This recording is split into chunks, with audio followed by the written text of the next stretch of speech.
साबुन ला भेजनी बाजारे सखी गड़बड़ हो गइल।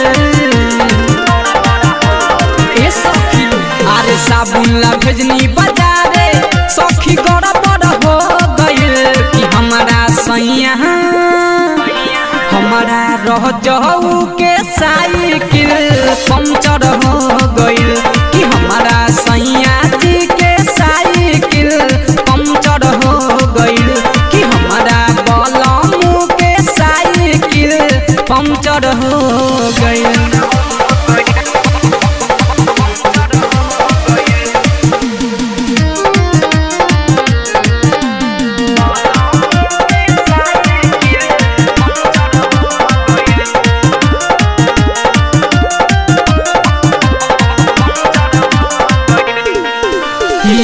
गिरल बलमुआ के लागल बा चोट रे जेबी में से गिर गौए 500 के नोट रे। ए सखी आगे गिरल बलमुआ के लागल बा चोट रे जेबी में से गिर गौए 500 के नोट रे। हरबर मेरे सखी काम गड़बड़ हो गइल।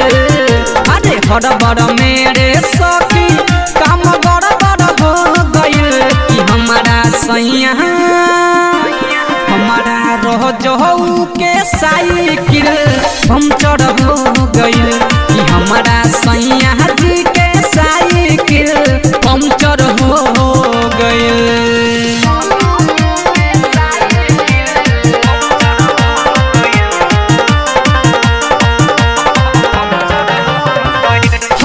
पल हरेंदर पर मधु फिट कैले गोटी सैया जी खैले रहे 2 रोटी रे सखी।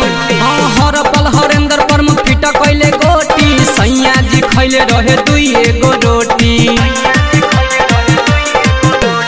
राजू रविंदर रहे पियले सपना सा उतर गइल।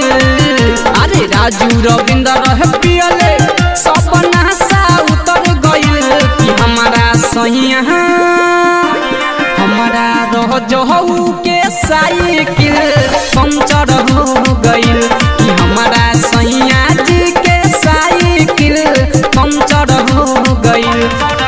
अरे साबुन ला भेजनी बाजारे सखी गड़बड़ हो गइल कि हमारा सैया हमारा रह जाऊ के साइकिल